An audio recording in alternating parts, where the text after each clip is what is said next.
Good morning, everyone. I'm Nikki Stanzione. And I'm Elias Gallegos, in for Kristen Van Dyke. And this is New Mexico Style. We said we'd harmonize. That wasn't that bad for being unpracticed. I mean, we didn't practice it or anything. We'll get it. We'll get it one of these days. Yeah, a little rehearsal time is necessary. I think I'm going to sing, I see the shadow. I'm going to make a new theme song for my hair called Shadow Dancer. Shadow Dancer. There's a lot of good songs with shadows. How many can you think of? There's We're Running with the Shadows of the Night. Then there's also Shadow Dancing, Andy Gibb.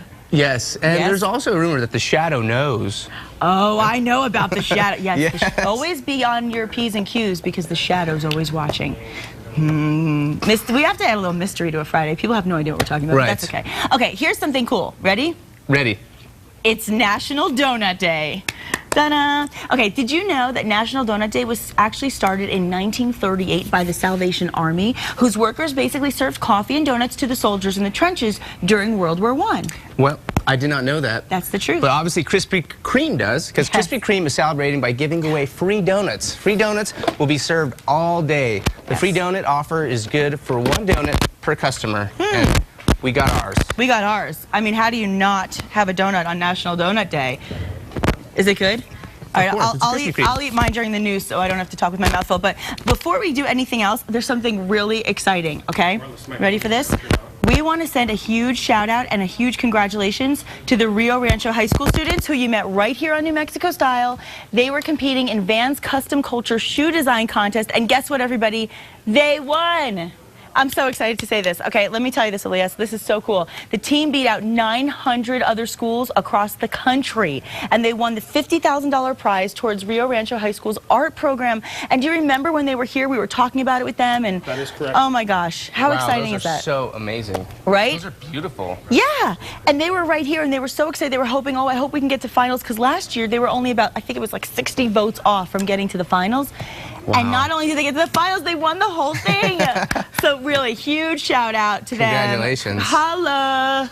You gotta send a holla. Holla. No, you gotta do it like, holla. Holla.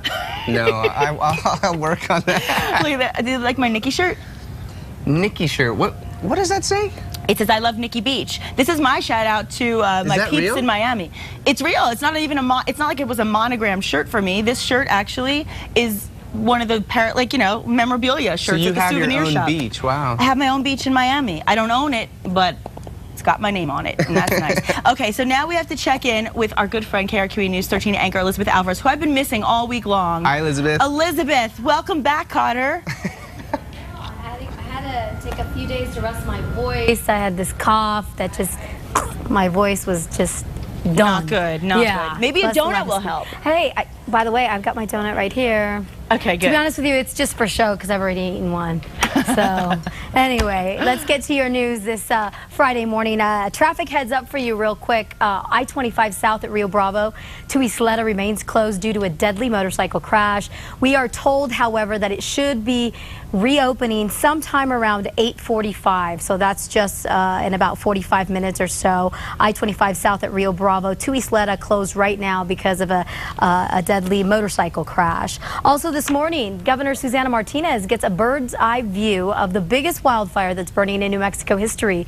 Yesterday, the governor flew into reserve and talked with firefighters, then flew over the Whitewater Baldy complex fire. She says the state will help the federal government out to try and get the fire out. It's already cost more than $9 million. The fire is now almost 200,000 acres. Look at how massive this fire is. It's just 5% contained. Firefighters think that the fire could grow another 40 to 50,000 acres before they finally get it under control. So far, it's burned 12 homes in Willow Creek and has forced people to evacuate from the ghost town of Mogollon. We'll, of course, stay on top of this and keep you posted on the latest developments of the fires. This morning, some state workers are waking up without a paycheck in their bank accounts. Listen to this. Governor Susana Martinez's office says payroll deposits for state workers may be delayed because of a processing error. The Department of Finance and Administration alerted workers to the problem through an email yesterday. Employee paychecks could be delayed up to 24 hours. So if you work for the state, you may want to just take notice of that and plan accordingly. It is now a little easier to land a job in the Duke City if you are a vet. Mayor R.J. Berry has announced a program that gives veterans a preference when applying for employment within the city. Albuquerque officials say that while many cities have veteran programs within their Department of Public Safety departments, this program is the first of its kind in the country because it actually gives preference in all city departments. Can you imagine seeing drones flying over the bosque? It's one of many proposals that Bernalillo County is reviewing. The county has about $10 million to spend on projects, and it's asking the public how it should be spent. The money is bond money that would be spent in unincorporated areas. For this bond cycle, there were a couple of other proposals submitted in the mix as well. This year we received a project request for unmanned aerial drones, aircraft that could fly across or along the bosque looking for fires and perhaps even finding individuals that might be setting those fires. Pretty interesting, huh?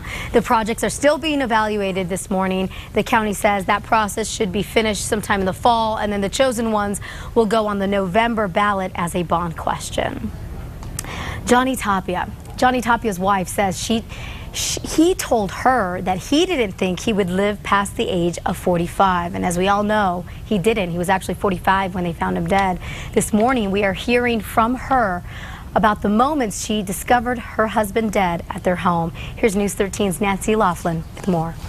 And last week, we were having a good day, and it was a week before Sunday, and he's like, you know what, Tree? I feel like something's gonna happen. Teresa Tapia said her husband often told her he was going to die, something the 5-time world champion boxer didn't fear. I have one foot in my grave, and I have one foot in this world. He's like, and the only thing that tells me here is you and my kids. He's all, because I want to be there, but I don't want to leave you guys. On Sunday, Johnny Tapia died at his home. Teresa says that day began like any other. She and the kids went to a movie. Johnny wanted to stay home and rest, but Teresa sensed something was off. I just felt something. I didn't know, and I can't explain what it was, but I felt really uncomfortable. I was sitting in the movie, and I kept checking my phone because he wasn't calling me. For Johnny, that was unusual. When the family got home, Teresa went upstairs to check on him. She says the room was dark. Johnny was on the floor. She shook him, trying to wake him up. I knew because I went to his face, and I look, and his eyes are closed, and I'm like, oh, please, Johnny, can you get up? Please don't do this to me. And he's just like, he doesn't answer me. Teresa says paramedics tried to revive him too. She says they came downstairs and told her he was gone. They're like, ma'am, I'm sorry. And I'm sitting there like, no, I don't want to hear sorry. I want you to wake him up. They're like, it's too late. I was like, you don't get it. This is Johnny we're talking about. He has survived everything that life has thrown at it. You can't tell me it's too late. Now Teresa and their 3 boys are still trying to accept what happened. They wake up every morning and I look out and the sun's up and people are going on with their life, and I feel like my whole world has stopped, and I just don't understand how someone can be wiped out of your life but everything goes on. Nancy Laughlin, KRQE News 13. Just so devastating. You know, medical investigators haven't said exactly what killed Johnny Tapia, but we do know that there were some powerful pain pills found in his room there at the home on Sunday. By the way, a public memorial and viewing for Tapia is set for this Sunday at the pit. The doors open at 6 p.m. Of course, our thoughts and prayers are with the family. And that wraps up for your news headlines for you for this Friday morning. Be sure to start your day every weekday morning with Matt Morrow, Kristen Van Dyke, and me, beginning at 4:30 a.m. on KRQE News 13. All right, Nikki, Elias, I'm going to send it back to you on this Friday. I'm going to maybe smell as much Have as some donuts. Yes, So yes. tempted. I've already had one.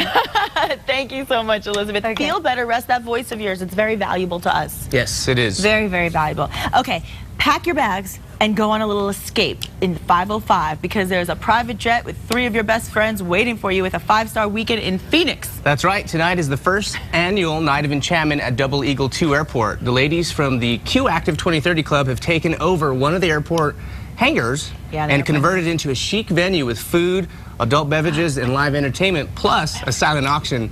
All you have to do is buy a raffle ticket, and you and your nearest and dearest could end up this evening in Phoenix. Yeah, I mean, literally, Pretty you go cool. you go to the party, there's music, you drink, you have a good time, and then you may win, and you and your friends just off to Phoenix, just like that. Jet And set. 5-star, that's nice. You and your BFFs could have a good time together. That's a nice little, I like that they're doing that. Yeah. But I especially like that all of the proceeds that they earn from all the raffles go to a great cause as well. So that's always special. Now, parking is $5 per car or free with 4 or more people, and designated driver services are going to be provided. So you can contact the Q Active 2030 Club to reserve your spot, and all those details are on your screen. This is great. So even if you don't win, you have to get home tonight, you're not getting on that plane, you still get home safely. Yes, what a great idea. Isn't that the most like a lot of important thing, fun. Elias? Yes. To get home safety. Safety first. That's okay, right. now more fun to talk about. Ready? Okay, I'm ready. Okay, get this. Long Leash on Life, and that's not like a speech impediment. Not Long Leash on Life, located right here in Albuquerque, is actually a new breed of pet health food store dedicated to improving the quality of our pets' lives. And this Sunday, you can shop and adopt a Long on Leash on Life and give a homeless pet a new lease on life. That's We have To the Rescue by Long Leash on Life happening on Sunday, June 3rd from 10 a.m. to 3 p.m. It is an event to help get participation from the public to help support local rescue groups for cats and dogs.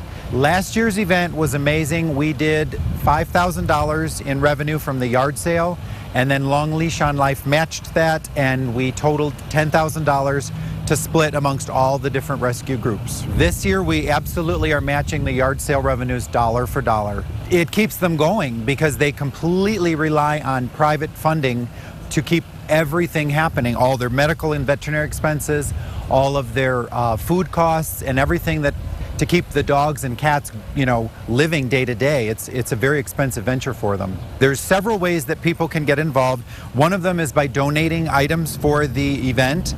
We're accepting donations on Friday, this Friday, June 1st, from 8 a.m. to 8 p.m. And then on Saturday, we're accepting donations 8 a.m. to 2 p.m. And you can donate any kind of a yard sale item, a yard type item, a pet-related item, and or a household-related item for the yard sale. They can also get involved by shopping at the yard sale, which is Sunday from 10 to 3, like we mentioned. And then it also could be something where they could come and maybe find a forever friend in one of the pets that are up for adoption. Forever friends. I love love that. And you'll want to stick around because coming up in our second half hour, you get to meet our New Mexico style Pet of the Week. And we've had amazing response over the weeks with Pet of the Week. Almost all of them. We have to find out about last week, but so far all of them have. Oh, Ollie hasn't been adopted. That's the one I want. Maybe I'll have to get Ollie. That's right, you fell in love with Ollie. I fell in love with Ollie. But I'm telling you guys, really, seriously, people are adopting them like crazy, and it's been such a wonderful thing for all these families. So, you know, if you are in the market for a pet, it's a really good time to do it, and you'll definitely want to stick around for that. Now, a classic fairy tale shows its darker side in the action-adventure film Snow White and the Huntsman. You're right, and Fox's Ashley Dvorkin shows us what's new in theaters. On the wall, who is fairest of them all? An edgy and darker retelling of a classic fairy tale heads to theaters with Snow White and the Huntsman. Who are you? Why does the queen want you dead? You should know you're the one hunting me. Kristen Stewart plays the fairest of them all, banished by the evil Charlize Theron, donning the queen's crown. But this Snow White learns to fight back with Chris Hemsworth. You cannot fight for something you don't believe in. I believe in freedom. Andy Garcia stars alongside Eva Longoria in For Greater Glory, a story set during the Mexican Civil War about a retired general turned revolutionary who fights religious persecution. These piranha spent eons in underground lakes, rivers. In limited release and on video on demand, you can see what happens when a new group of victims find out what's lurking under the water in Piranha 3 Double D. Good afternoon. Please give your attention to my associate, Agent J.